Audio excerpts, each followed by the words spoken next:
مشتاق یوسف بھائی صاحب بتائیے گا کہ صورتحال بہت زیادہ اس وقت جو ہے وہ سیریس ہے، خاص طور پہ کے پی میں تو ہے ہی ہے، اور پھر ہم نے یہ بلوچستان میں حالیہ دنوں میں جو واقعات دیکھے، اور اس دوران جو ہے جو ٹیررزم ہے وہ بھی پوری قوت سے جو ہے وہ بار بار جو ہے ہم اس کا اظہار دیکھ رہے ہیں، اور بار بار ہم واقعات دیکھ رہے ہیں۔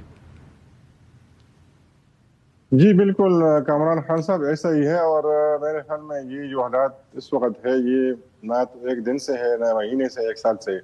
یہ تقریباً 2024 سے جب سے ملیٹنٹس کے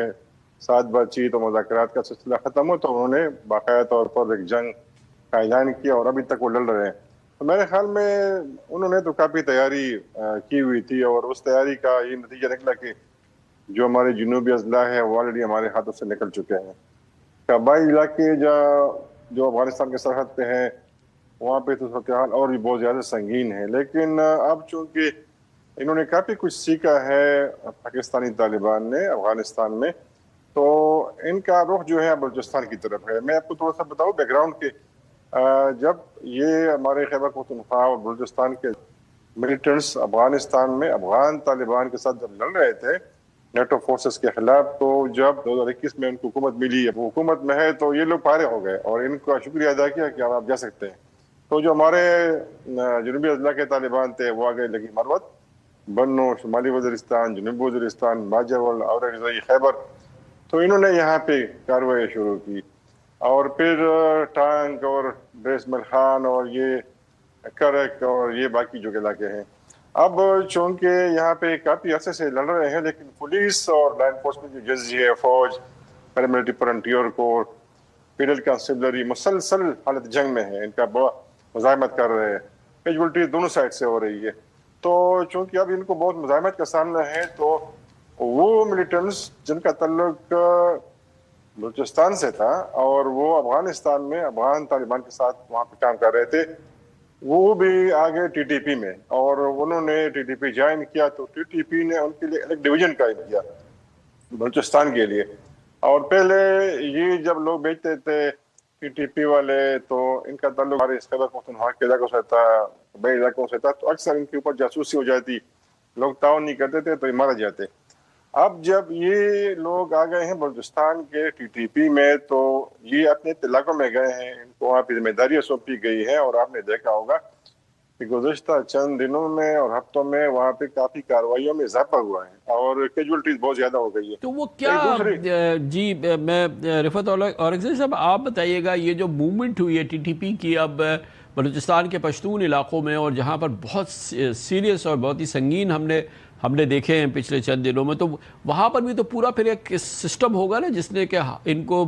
ہوسٹ کیا ہے، جن کو کہ وہاں چھپایا ہے، یا سیف ہیونز بنے ہیں، یا ان کا پورا ایک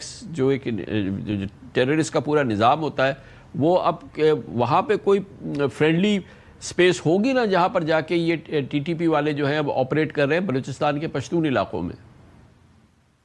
شکریہ کامران صاحب، میرے خیال میں صرف پشتون علاقے نہیں ہے بلکہ بلوچ ایریاز میں بھی ہے،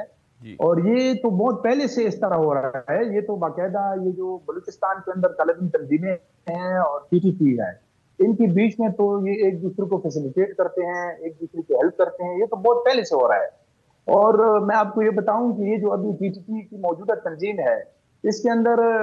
4 سے 5 بلوچ تنظیمیں شامل ہوئی ہیں، یعنی یہی وہ بلوچ جنگجو ہے جو اب ٹی ٹی پی کا حصہ ہے۔ تو یہ بہت پہلے سے ٹی ٹی پی، ابھی تو انہوں نے تھوڑا سا یہ جو پروپیگنڈا تھوڑا سا کم کیا ہے، پہلے تو وہ باقاعدہ بلوچ جنگجوؤں کو اپنی طرف کھینچنے کے لیے ترانے جو ہے نا وہ بناتے تھے، اور ٹی ٹی پی کے جو رسمی میڈیا ہے، عمر میڈیا، وہاں سے وہ نشر کرتے تھے۔ تو وہاں پہ بہت زیادہ ان کی آپس میں کوآپریشن ہوتی ہے۔ بلوچستان کے اندر یہ جو باقی تنظیمیں ہیں، بلوچ تنظیمیں ہیں، وہ تو پہلے سے وہاں پہ سرگرم تھے۔ جی یہ بتائیے مشتاق یوسفزئی صاحب کہ یہ کون ایسی قوت ہے جو کہ اس قسم کی کوارڈینیشن ہوتی ہے کہ مختلف بلوچ گروپ ایک جگہ اکٹھے ہو گئے، ٹی ٹی پی بھی اکٹھی ہو گئی، اور نئے علاقے ہیں، نئی جگہیں ہیں، اور پھر اس کے باوجود ایک کوارڈینیٹڈ آپریشنز، کوارڈینیٹڈ دہشت گرد حملے، یہ سب کوئی ایک بڑی قوت ہے نا، ایک بڑی امبریلا ہے، ایک بڑا پروٹیکشن ہے، ایک بڑا ایک نظام ہے نا جو کہ ان سب کو جوڑتا ہے اور ان کو لاجسٹکس دیتا ہے, ان کو اسلحہ دیتا ہے, ان کو تیار کرتا ہے, ان کو مشن دیتا ہے, تو یہ تو علیحدہ علیحدہ گروپ کی تو کارروائی ہو ہی نہیں سکتی نا مشتاق صاحب. بالکل آپ کی بات درست ہے, اور اس وقت جو سب سے بڑا گروپ ہے وہ ٹی ٹی پی ایٹسیلف ہے, اور تقریباً گزشتہ 1-2 سالوں میں تقریباً 65 سے زیادہ چھوٹی بڑی جو تنظیمیں تھی, جو گروپس تھے, وہ ٹی ٹی پی کے اندر شامل ہو چکی ہے, جن میں سندھ کے بھی ہیں, پنجاب کے بھی ہیں, اور گلگت بلتستان کے ہیں, کشمیر سے لوگ آپ یہاں ہیں. اور اس کی بنیادی وجہ یہ ہے کہ اب لوگوں کو ملیٹنٹ گروپس کو پتہ ہے کہ ان کے پاس وسائل ہے, ان کے پاس اسلحہ ہے, اور یہ ساری جو ہے ملیٹنٹس کی پورے کرتے ہیں. دوسری بات یہ ہے کہ جو مفتی نور ولی مسعود جب سے اس ٹی ٹی پی کے سربراہ بنے تو کافی انہوں نے ریفارمز انٹروڈیوس کیا ہے. بل اس طرح ہوتا تھا کہ سوات کے لوگوں کو بھیجا جاتا تھا وزیرستان کے لوگوں کو بھیجا جاتا تھا باجوڑ اور بنیر, تو بہت کم کامیابیاں ان کو ملتی تھی. اب انہوں نے صرف 10% جو ہے, اگر سوات میں ملیٹنٹ گروپس ہیں, لوگ آتے ہیں تو اس میں 10% لوگ جو ہے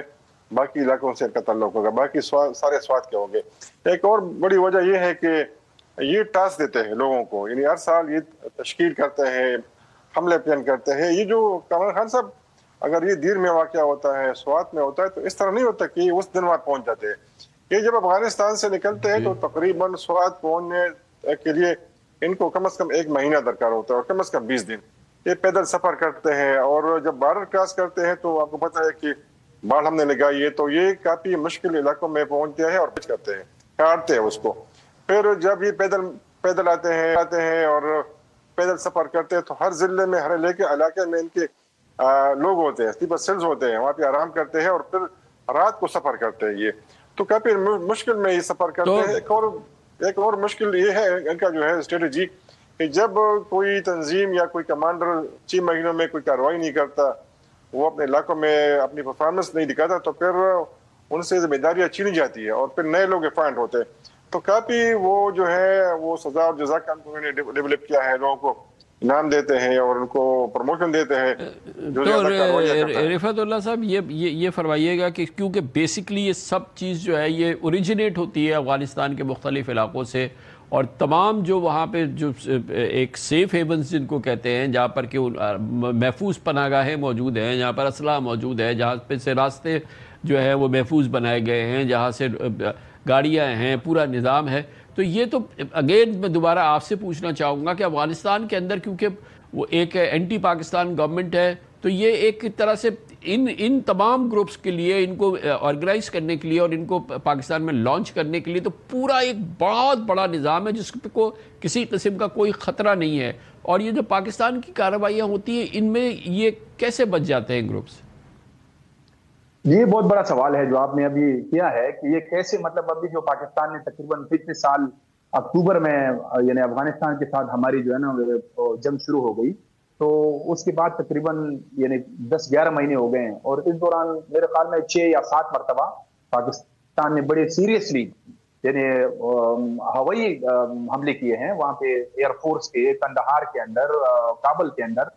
اور باقی یہ جو پاکستان کے سرحد کے قریب صوبے ہیں وہاں تو بہت زیادہ کیے ہیں. تو اس میں ابھی تک کوئی بڑا جو ہے نا وہ ٹی ٹی پی کا کوئی کمانڈر نہیں مارا گیا ہے. یہ یہاں پہ مطلب دعوے ہوتے ہیں کہ وہ ان کے 3rd ٹیئر یا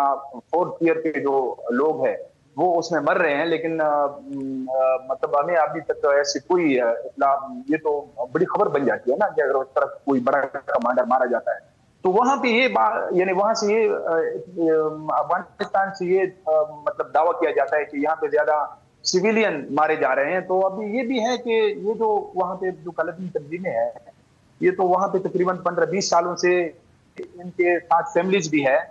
بچی بھی ہے, تو یہ ان کے شاید گھروں کے اوپر اٹیکس ہوتے ہیں, لیکن ایسے ٹارگیٹڈ جو ہے نا مطلب کوئی بڑا یہ ان کا کوئی لیڈر یا کمانڈر جو ہے نا ابھی تک نہیں مارا گیا ہے. اور دوسری بات یہ ہے کہ یہ اب جو پاکستان کی افغانستان کے ساتھ جنگ ہے, تو اب تو بالکل یعنی کلیئرلی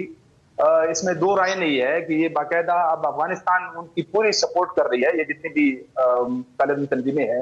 جو پاکستان کو وانٹڈ ہے, 3 بڑی تنظیمیں ہیں, ٹی ٹی پی ہے اور یہ جماعت الاحرار ہے اور پھر اتحاد المجاہدین پاکستان ہے. یہ تینوں تنظیمیں ہیں اور ان کے یہاں پہ پاکستان کے اندر ابھی جو کارروائیاں ہو رہی ہیں یہی 3 گروپ جو ہے نا ان کو وہ کلیم کرتے ہیں، قبول کرتے ہیں۔ بہت بہت شکریہ مشتاق یوسفزئی صاحب۔ رفعت اورکزئی ہمارے ساتھ پشاور سے موجود تھے۔ کمرشل بریک، اس کے بعد ذکر کریں گے بلا شبہ ایران نے اسٹریٹ آف ہورمز کو، اپنا ہرمز کو ایک بڑی قوت کے طور پہ، بڑی طاقت کے طور پہ استعمال کر رہا ہے، مگر دیکھنا یہ ہے کہ اس کا مسلسل استعمال، مسلسل ناکام